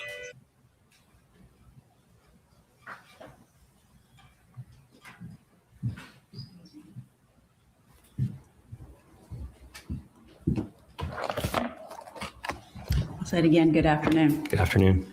In between 2012 and 2014, how many times did you come to visit your family in South Florida? 2012 and 2014. My daughter was born in October of 2012. And so I think my dad's birthday, there was a Thanksgiving, I think in 2013. So I mean, pretty much Thanksgivings were the times when we would travel, having a 1-year-old and a 3-year-old. So Sure. Okay, so Thanksgiving of 2013 and then your dad's birthday in 2014. yeah, there could have been one other one, but I remember those two for certain that I could swear to. Okay, and when you came for his birthday was on the 5th.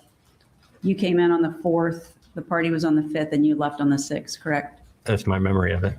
And Thanksgiving, kind of the same thing? I mean, you got a job you got to get back to, right? Yeah, yep. Okay. And how frequent were the phone calls that you were having with your family? Probably less than once a week, maybe every other week, something like that.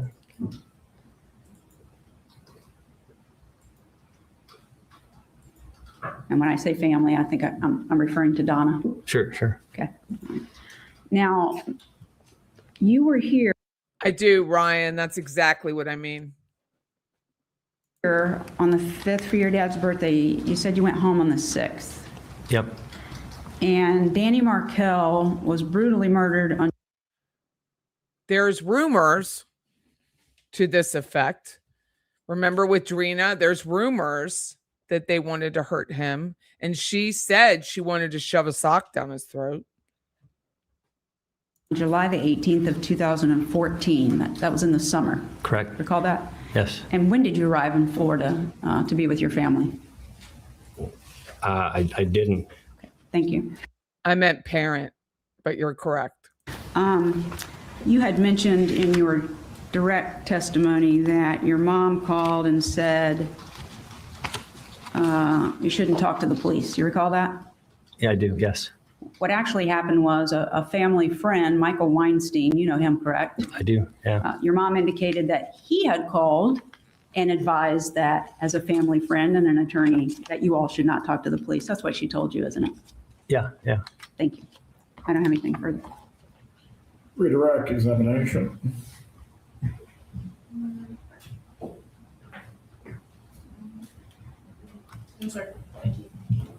You may step down.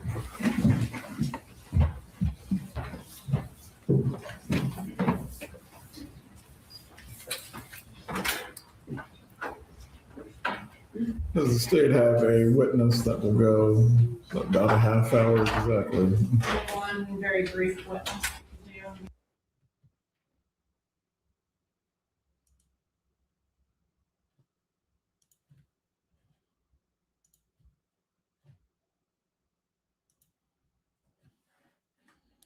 Yeah, Mama told you because Michael Weinstein said don't talk about anything.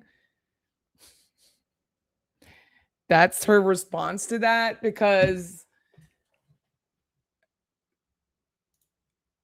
my brother's 70 years old. I think he's 70 this year, right? Yeah, 1956. So he's 70 in September. If I called my brother, well, now he's 11 years older than me. If I called my brother or my mother, which would never have happened, but let's pretend my mother calls my brother to tell him all about my divorce shit, my brother would have been like, I'm not listening to this. He just wouldn't do it. He's not a gossip. It wouldn't have happened. I just don't think, I'm so surprised how much they told Robert about her divorce. I don't know, because he's a doctor. He's a busy guy. Like, why are you involving a guy who's a physician who has lives in his hands, ear, nose, and throat, and you're worrying about your sister's divorce? Like, I don't even understand that. But then on the juxtaposition of that, the brother-in-law is now shot, but he's not allowed to ask about it? How does that even work? Does that make you?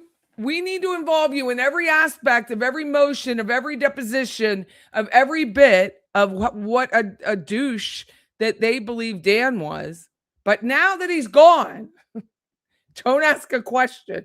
No questions allowed.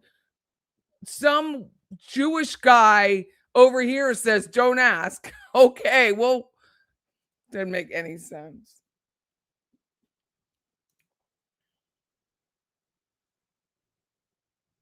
Just doesn't make any sense. Yeah. He didn't visit his family enough. He was a physician. But she's on the phone to him all the time until he asks about what happened to Dan. Funeral home lawyer. I know.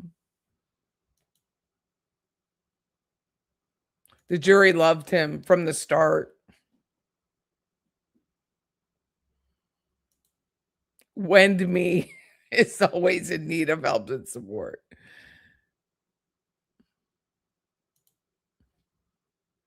Who would hire an attorney whose main income is a funeral home? It's true.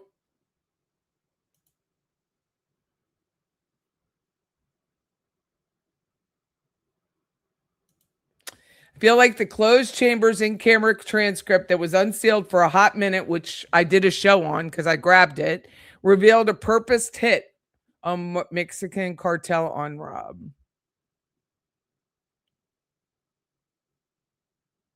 Shove a shoe down his throat, not a sock. Thank you.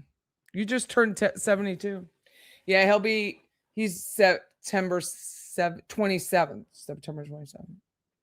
But I'm like, my brother would have no time for it. Like, why would you call me at work anyway? That was our family. I don't know why everyone calls me at work. My whole family does, but back in the day when it had to be of utter emergency to be calling my father at work. You better have one. Did Rob go out where he could see Wendi? Didn't they testify on the same day? They kept them away. He wouldn't have been able to see Wendi. They kept them away. Rob is truly the only decent thing Donna and Harvey did. You're not involved in your siblings' lives either. I mean, my sisters, that was different. Like sisters and sisters, but not brothers.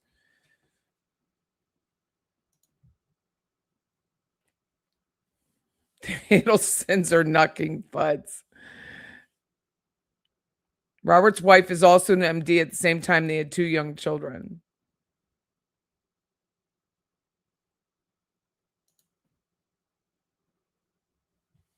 Maybe you get some rain, but I don't know when Ben and Lincoln branch out on their own. I hope so.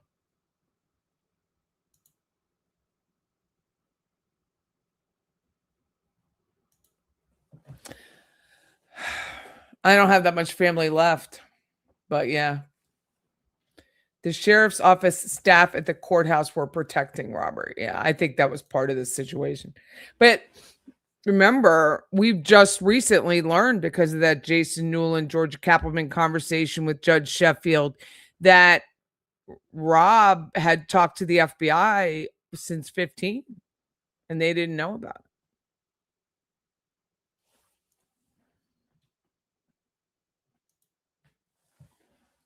There's a reason why all that was sealed and they didn't want it disseminated to the public.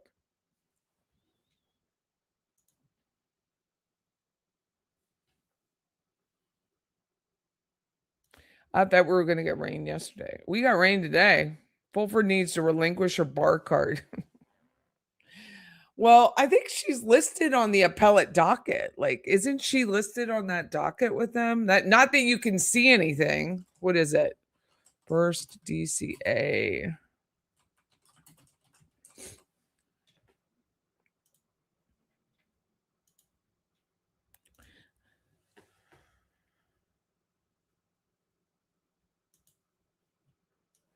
So this is the docket that I look for.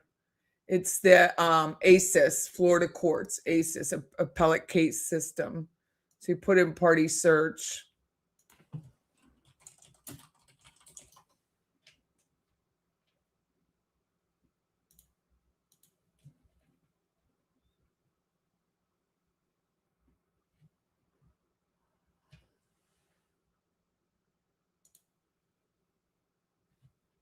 I still can't believe how much of this is redacted. Let's see.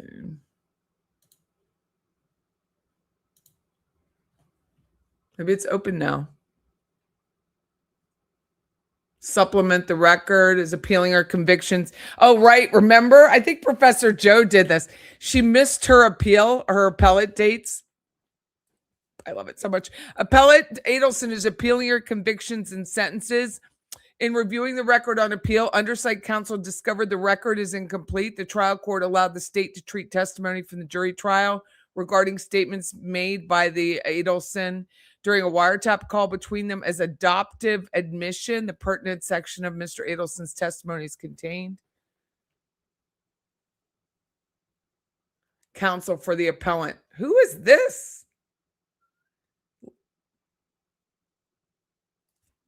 Oh, law office Jackie Fulford. Look at that.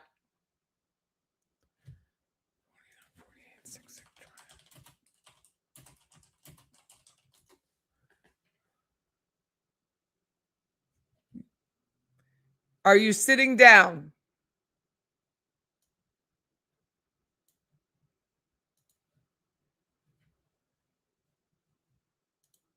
Stop. Law office of Jackie Fulford, 4948, right? Which I'm probably going to get nailed. Oh, sorry, that's not it.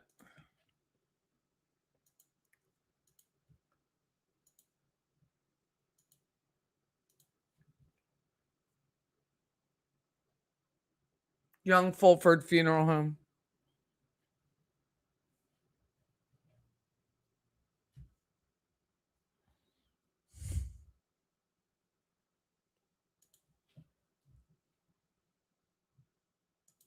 Can you believe that?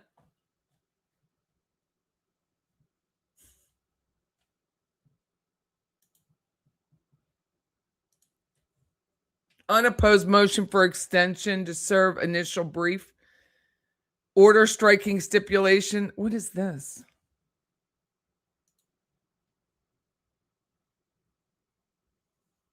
The court strikes the agreed notice of extension of time docketed because the requested number of days exceeds the aggregate time period.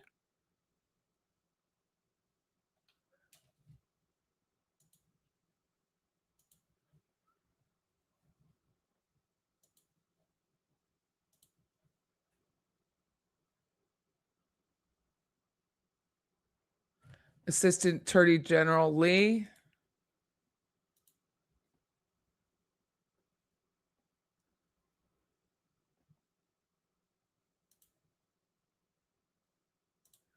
See, transcript unredacted, not fully redacted.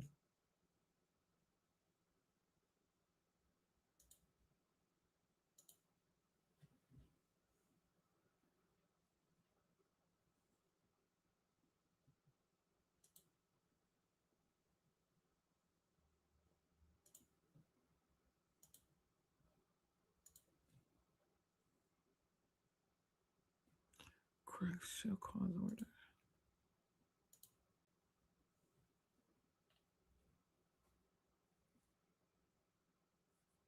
Court grants a court reporter's motion for an extension.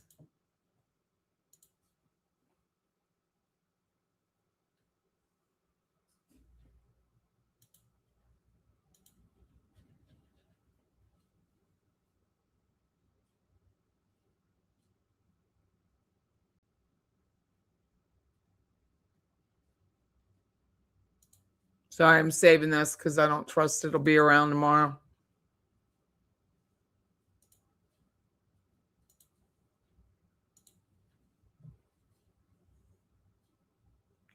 Belated notice of inability. What is that? Anybody know what any of this means?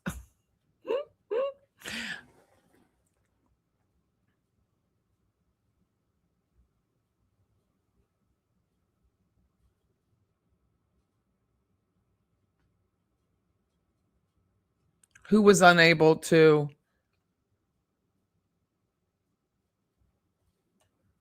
submit?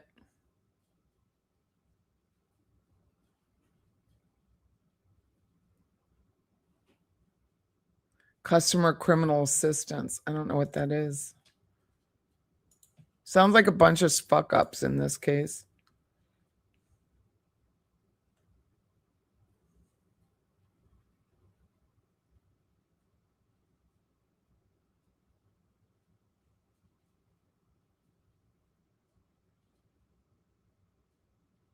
So this was all done here.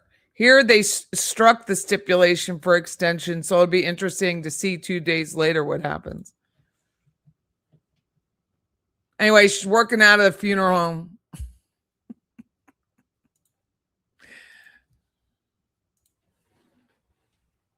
So funny.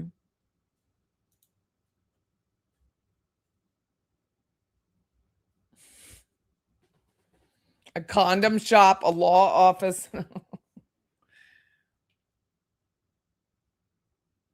Fulford and Zellman. Tell me Harvey doesn't have much money left. They're broke.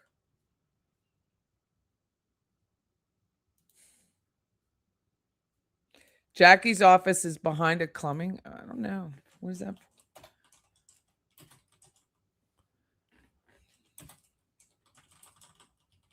I don't know where it is. Oh, it is. Oh, I see it.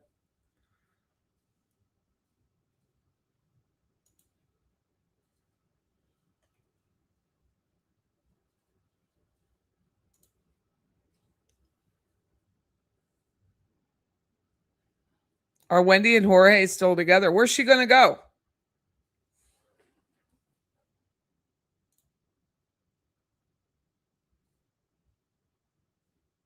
Of course they're still together. Where's she going to go? They're partners, according to John Lauro. Imagine. Well, I hope you all have a great evening. I'm going to go. I'm going to go home and be with my husband. We're going to go out to dinner because I don't feel like I was going to cook, but I was like, no. That's why he was calling me. I do remember the blue light special. Take care, everyone. Thanks for watching with me. Thank you to Guilty Words. I'm super impressed. Thank you so much for sticking around while we parse through it. Again, have a great night.